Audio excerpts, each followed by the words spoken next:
मैं आचार्य लोकेश कुमार शास्त्री हिंदी साहित्य का जो आपका बार बार पेपर आ रहा है उस हिंदी साहित्य के पेपर में मैंने एक महत्वपूर्ण प्रश्नों की प्रश्नावली लेकर आपका हिंदी भाषा की बोलियां हैं और इसमें पहला ही क्वेश्चन कई बार आपके आया है भाषा व बोली दोनों में लगभग कई बार प्रश्न आया गया है। भाषा होती है प्यारे विद्यार्थियों एक राष्ट्र के लोगों के द्वारा जो बोली जाने वाली होती है, यानी एक समुदाय एक राष्ट्र के लोगों के द्वारा जो बोली जाती है वो कहलाती है भाषा, और बोली किसी सीमित क्षेत्र में बोली जाती है वो कहलाती है बोलियां।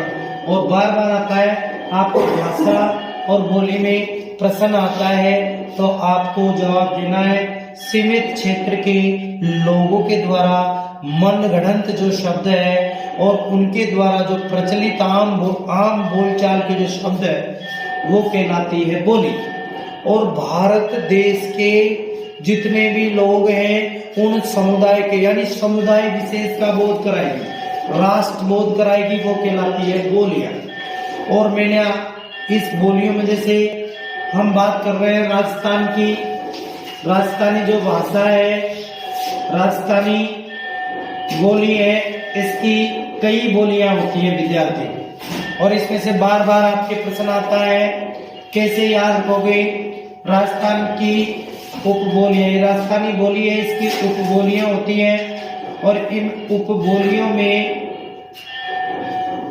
जो प्रश्न होता है वो कई तरह से आपसे हर बार पूछा जाता है, जैसे मारवाड़ मेवाड़, वह मेवाड़ बोली में अंतर स्पष्ट करो।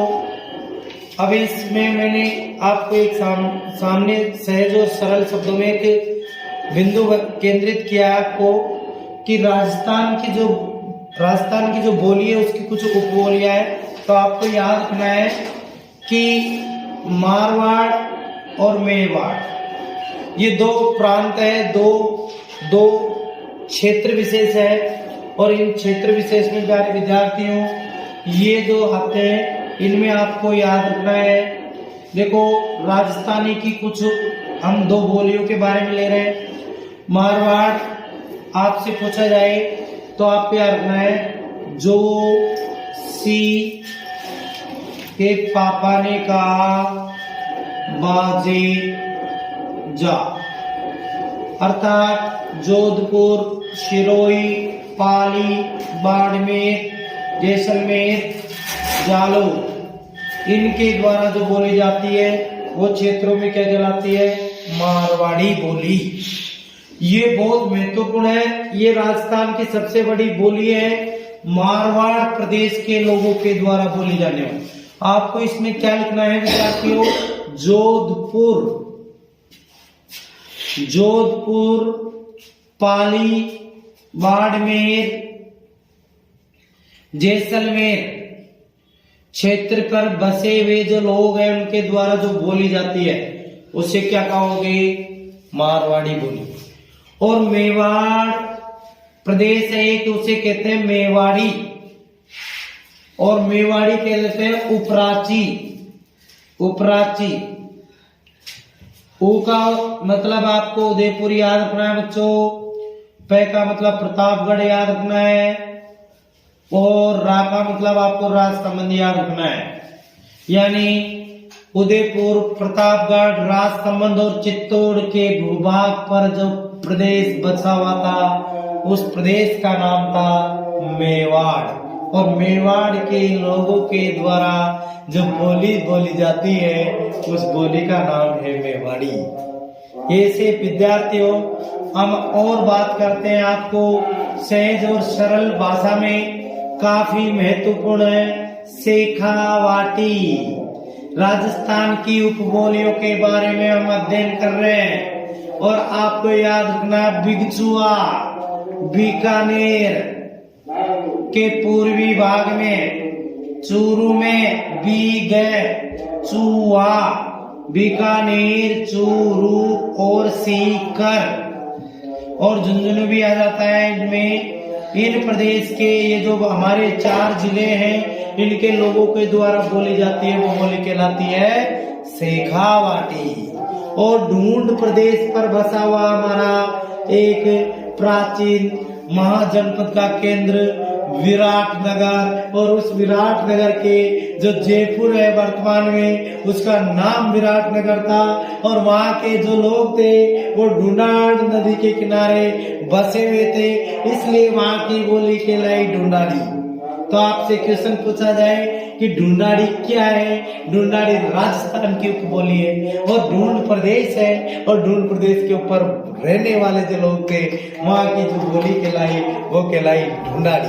That is called off Dhundhari. इसके बाद में आपके आता है प्यारे विद्यार्थियों, यहाँ पर बहुत हिंदी साहित्य के कवि हुए, जैसे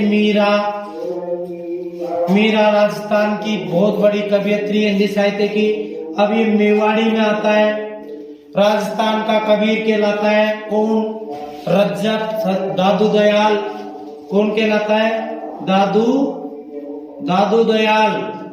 ये राजस्थान का कबीर है प्यारे विद्यार्थियों। इनकी जो भाषा पूछी जाए तो ढूंढाड़ी है। जयपुर को अपना इन्होंने केंद्र बनाया, इसलिए वहां की बोली ये है। और मीरा का जो साहित्य है वो मेवाड़ से रिलेटेड है। महाराणा शांगा का ज्येष्ठ पुत्र भोजराज और उसी राजघराने की ये मीराबाई थी। राजा भोज है ना, इनके राणा सांगा के ज्येष्ठ पुत्र हुआ करते थे। उनकी पत्नी मीराबाई थी और उनका साहित्य मेवाड़ी में रचा गया है। आपको ये राजस्थान की बोली है, बार बार आता है। मारवाड़ दे दे, मेवाड़ दे दे, शेखावाटी दे दे, ढूंढाड़ दे दे, ये सब किसकी वो उपबोलियां हैं? राजस्थानी भाषा की। राजस्थानी की जो बोली है इनकी उपबोलियां हैं। कौन कौन सी बोलियां हैं? मारवाड़ी, मेवाड़ी, ढूंढाड़ी, शेखावाटी। ऐसे ही हम जब बोलियों के संदर्भ में और बातें करते हैं विद्यार्थियों, तो आपसे ये प्रश्न हर बार पूछा जाता है। जैसे हम हिंदी भाषा की उपबोलियों के बारे में पहले हमने पढ़ी राजस्थानी, नंबर 2 पर पढ़ रहे हैं बिहारी। बिहार प्रदेश में बोली जाती है ये। प्यारे विद्यार्थियों, बिहार प्रदेश में जो बोली जाती है उसका नाम है बिहारी, और इसकी भी उपबोलियां हैं। आपसे पूछी जाए कि बिहारी की उपबोलियां कौन सी है, तो आपको एक में सिंपल शब्दों में प्यारे विद्यार्थियों, बिहार के मग में मैथिली भोजन कर रही थी। क्या याद रखना है आपको? कई बार प्रश्न आ चुका है, प्रश्न आना भी तय है। क्या आएगा? बिहारी की उपबोलियों के बारे में बताओ। आपको सिंपल सहज सरल शब्दों में याद रखना है। बिहार के मग में मैथिली क्या कर रही है? भोजन। क्या कर रही है? भोजन। अब ये आपसे पूछ ले, बिहार से क्या बनेगी? बिहारी। और मग से क्या बनेगी? मगई। मैथिली से मैथिली, भोज से भोजपुरी। आपने कभी गाने नहीं सुने? भोजपुरी चैनल आता है खूब टीवीओं में, वही भोजपुरी की बात कर रहे हैं हम, कोई नई बात नहीं कर रहे। अब आपसे आ जाए बिहारी, मगई, मैथिली, भोजपुरी किसकी उपबोलियां हैं? आपको बताना है। हिंदी की उपबोलियों में बिहारी की कितनी सहज सरल बोली है जो बिहारी है? आप देखो, बिहार जो प्रदेश है इसमें बिहार में बिहारी बोलते हैं। और हमारा भारत का प्राचीन शिक्षा का केंद्र नालंदा था बिहार में, जो बहुत बड़ा केंद्र हुआ करता था शिक्षण का। तो आपसे क्वेश्चन आ जाए कि नालंदा ये वहां पर है, गया ये जिले हैं बिहार के, नालंदा है, गया है, ये सब बिहारी में बोलते हैं। और मगई का मतलब तो मगध प्रदेश में जो बिहार का आता है। और मगध प्रदेश मगध नहीं था क्या? मगध भारत का प्राचीन जनपद मगध और उस मगध से मगही बनिए, मगध से मगही। और मैथिली कहते हैं प्यारे विद्यार्थियों, राजा जनक था ना, जनक, उनके प्रदेश से मिथिला, मिथिला डिस्ट्रिक्ट भी है बिहार में, तो वहां के लोगों के द्वारा जो बोली बोली जाती है उसे कहते हैं बिहारी। और भोजपुरी, है ना, ये चार बोलियां किसकी उपबोलियां बताओगे आप? बिहारी की। और ट्रिक कैसे याद रखनी है आपको? बिहार के मग में मैथिली भोजन कर रही है। आगे हम बोलियों की बात करते हैं, तो आप आ जाओ हिंदी भाषा की उपबोलियों में। आपको पूछा जाए कि पश्चिमी हिंदी की उपबोलियां कौन सी थी, तो आपको बहुत ही सिंपल में याद रखना है, ब्रजवासियों। प्यारे विद्यार्थियों, बहुत ही सहज और सरल बिंदु है हमारा पश्चिमी हिंदी की उपबोलियां। आपको बहुत सरल है, और आज तक के मैंने 10 साल के पेपरों का अवलोकन कराया है, मूल्यांकन कराया है, और हर पेपर में क्वेश्चन कैसे आ रहा है, पश्चिमी हिंदी की उपबोलियों के नाम लिखो। ये पश्चिमी हिंदी है ना, इसकी क्या पूछ रहा है? उपबोलियां।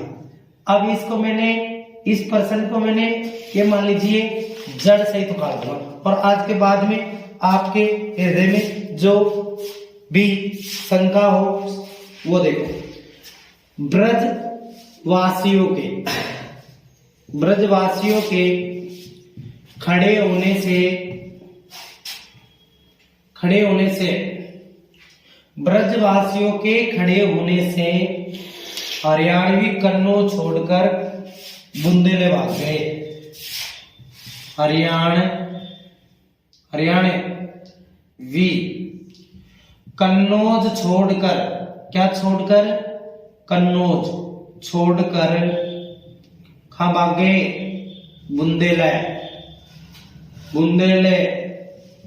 भाग गए। अब इससे कैसे याद रखना आपको? पश्चिमी हिंदी की उपबोलियां कौन कौन सी है? ब्रज से ब्रज, खड़े से खड़ी बोली बहुत ही महत्वपूर्ण है। ये मान लो शरीर में सांसें हैं तो हम जिंदा है, हिंदी में खड़ी बोली का योगदान है, तो हिंदी जिंदा है, सांसें हैं, प्राण है हिंदी की। जितने भी हिंदी के आधुनिक काल के कवि हुए, चाहे जयशंकर देख लो, महावीर प्रसाद देख लो, सब लोगों की खड़ी बोली मानी गई है आधुनिक काल साहित्य की बोलियां।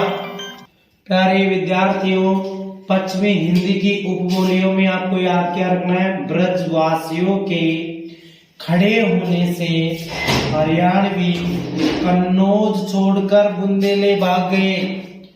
ब्रज भाषा पूछी जाए, ब्रज बोली वो किसकी है? पश्चिमी हिंदी की। खड़ी बोली पूछी जाए, खड़ी बोली है, बहुत महत्वपूर्ण बोली है खड़ी बोली ब्रज, हरियाणवी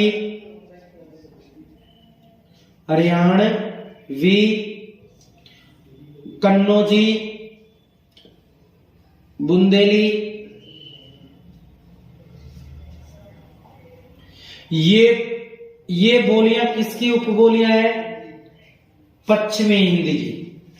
आपसे प्रश्न पूछा जाए कि ब्रज की जो बोली है, हिंदी साहित्य के जितने भी कवि, कौन?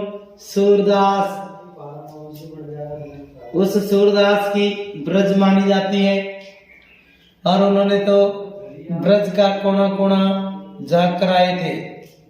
जसोदा हरिपाल ने झुलावे, हिलरावे दुलरावे, जो कछ सोए गावे। बाल चित्रण सूरदास का है।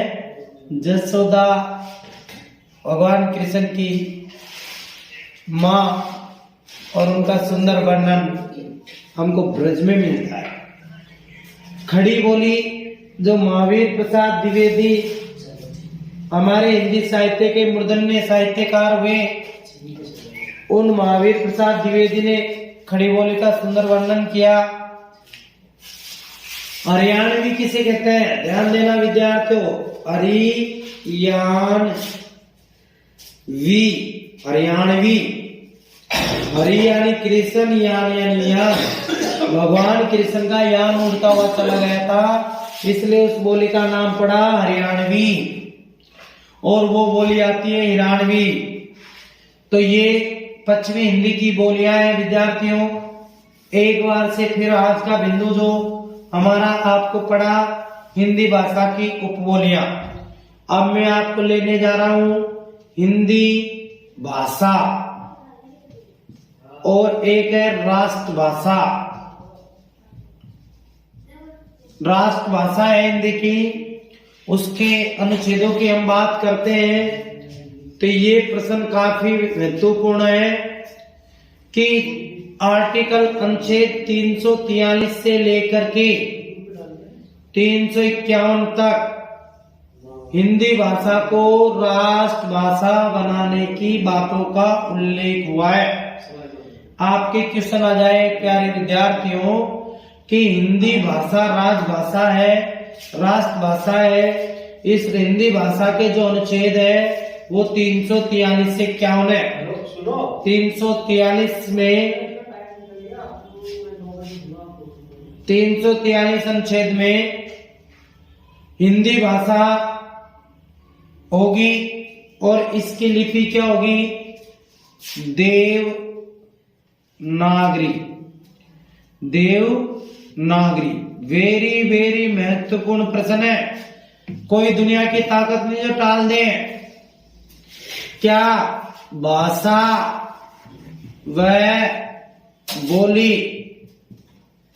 और दूसरा प्रश्न हमने बात करा हिंदी भाषा की उपबोलियां। अब आपके प्रश्न आ जाए जैसे उर्दू भाषा की लिपि होती है ना फारसी, ऐसे हिंदी भाषा की क्या है लिपि? देवनागरी। देवनागरी लिपि क्या होती है? लिपि एक चिन्ह होते हैं, जो हमारे कोई चिन्ह होते हैं, चिन्ह उनसे कोई पहचान हो जाती है ना। जैसे मैं कह दूं इसका नाम मोहन है तो उसको मोहन से पहचान होगी। तो हिंदी भाषा के जो वर्ण थे उन वर्णों को लिखने के लिए कोई चिन्ह, कोई संकेत जो कर दिए गए वही क्या कहलाए? लिपि। तो अब आपसे प्रश्न पूछा जाए कि लिपि, देवनागरी लिपि किसकी लिपि है तो किसकी बताओगे? हिंदी भाषा की। और लिपि किसे कहते हैं? ध्वनि चिन्ह और संकेत चिन्हों को जो लिपिबद्ध कर देते हैं, किसको? ध्वनि संकेत वर्णों को, हिंदी वर्णों को, ध्वनि को, संकेतों को चिन्ह रूप में प्रदर्शित कर देना। प्रदर्शित कर देना क्या कहलाता है? लिपि। अब देवनागरी लिपि किसे कहते हैं? क्योंकि ये हिंदी भाषा के जो एक प्रदेश है गुजरात, उसको कहते हैं देवनागरी,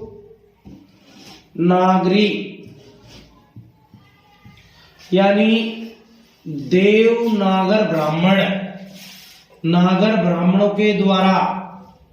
और नागर ब्राह्मण खाते गुज्जर प्रदेश को कहते हैं गुजरात।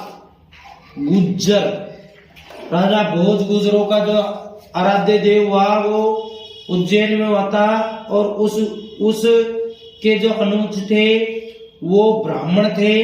देव यानी देवताओं के समान बताए गए हैं ब्राह्मणों को, इसलिए नागर ब्राह्मणों ने क्या करी? खोज की, इसलिए इसका नाम पड़ा देवनागरिक लिपि। तो हिंदी भाषा की देवनागरिक लिपि है ना, हमने बचपन में जो पढ़े कक्का, वही तो इसकी लिपि की विशेषता है। क्या विशेषता है इसकी?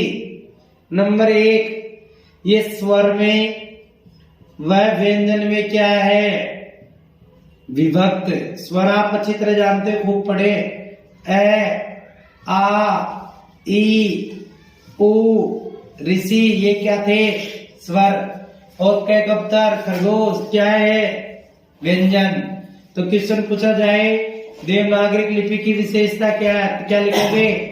इस लिपि के जो वर्ण है ना, वर्ण जानते हो ना, किसी भी भाषा की स्वतंत्र इकाई जिसके टुकड़े नहीं किए जा सकते क्या कहलाते हैं? वर्ण। वर्ण किसे कहते हैं? भाषा की सबसे छोटी इकाई जिसके क्या नहीं हो? टुकड़े। और उनको क्या कहा जाता है? वर्ण। और वर्ण कितने प्रकार के होते हैं? 2, स्वर और व्यंजन। और ये किसकी विशेषता है? देवनागरी की। दूसरी देखो, उर्दू में तो अपने भैया हो यहां से लिखते हैं ऐसे, लेकिन हिंदी में कहां से लिखते हैं? यहां से। तो ये मेरा हाथ कौन सा है? ये दाएं से बाएं नहीं लिख रहा क्या? बावड़ो आता है तो बाएं की तरफ लिख रहा हूं। तो दूसरी विशेषता क्या है? दाएं से बाएं लिखी जाती है। तीसरी विशेषता क्या है? हिंदी की जो देवनागरी लिपि है उनके अक्षरों में क्या है? मौलिकता, मौलिक व मनोवैज्ञानिकता है।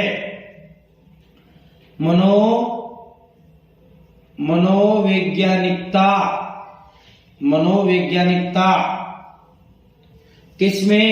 ये। तो हिंदी भाषा की लिपि पूछे तो कौन सी? देवनागरी। हिंदी भाषा की लिपि जो देवनागरी उसकी विशेषता पूछे तो आपको बहुत सारी होती है। स्वर और व्यंजन दाएं से बाएं ओर लिखी जाती है। मौलिकता और मनोवैज्ञानिकता होती है। अक्षरों में सुडौलता, अक्षरों में क्या होती है? सुडौलता।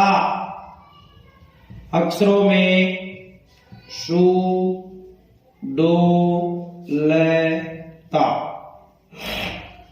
होती है। क्या होती है? सुडौलता। और प्रत्येक जो व्यंजन है उनका उच्चारण स्थान निश्चित है। व्यंजनों का क्या? उच्चारण स्थान क्या है? निश्चित। तो हमारा ये एक प्रश्न जो हमने अभी आपको बताया, क्या लिया हमने? ये लिया आपके संदर्भ अभी हिंदी भाषा के उपबोलियों में पहली पढ़ी राजस्थानी भाषा, ये राजस्थानी बोली थी, इसके उपबोलियां बोली अभी पढ़ाई थी मैंने आपको। क्या? ढूंढाड़ी पढ़ी थी ना आपने, ढूंढाड़ी। और क्या पढ़ी थी? मेवाड़ी, मारवाड़ी, शेखावाटी। ये किसकी उपबोलियां है? राजस्थान की। फिर किसकी बोली हमने? बिहारी की। बिहार के मग में कौन भोजन कर रही है? मैथिली। बिहार के मग में कौन भोजन कर रही है? बिहार के मग में मैथिली भोजन कर रही है। तो आपसे क्वेश्चन पूछा जाए पूर्वी हिंदी की बोलियां किसकी? पूर्वी हिंदी की तो कितनी बताओगे? 4, बिहारी, मगही, मैथिली और भुजबी। और राजस्थानी की पूछे तो ढूंढाड़ी, मेवाड़ी, मारवाड़ी, शेखावाटी। और आपसे पूछा जाए पश्चिमी हिंदी की उपबोलियां, तो मैंने आपको बताई थी ब्रजवासियों के खड़े होने से हरियाणवी क्या छोड़कर भाग गए? हरियाणवी कन्नौज छोड़कर कहां भाग गए? कन्नौज छोड़कर कहां भाग गए? बुंदेले। तो ये बुंदेली, कन्नौजी, हरियाणवी, खड़ी बोली, ब्रज बोली किसकी बोली है? पश्चिमी हिंदी की। आपसे प्रश्न पूछा जाए कि हिंदी की जो बोलियां हैं वो राजस्थानी बताएं, पूर्वी बताएं, पश्चिमी बताएं। अब आ जाए पहाड़ी बोली। कौन सी? पहाड़ी। तो पहाड़ी में अवगछ है, क्या याद रखोगे? अवगछ है, अवधी, बघेली, छत्तीसगढ़ी। अवगछ आबाद पहाड़ में, तो क्या याद करोगे? अवधी, बघेली और पश्चिमी। ये एक कॉन्सेप्ट है और ये 10 नंबर नहीं, यूं ही है, सहज है, सरल है, कभी भी आपको गलत नहीं होगा। तो हमने टॉपिक लिया हिंदी भाषा की बोलियां, ये कंप्लीट हो गया। और कल हम आपको इसी चैनल पर शाम के 6:30 बजे फिर मिलते हैं, जिसमें ग्रामर का वाच्य टॉपिक हम पढ़ेंगे और आपको बताना प्रयोजन मूलक हिंदी की विशेषता, ये टॉपिक और आपके 2 टॉपिकों के साथ फिर मिलेंगे। जब तक आपका दिन शुभ रहे। शुभ रात्रि, शुभ संध्या।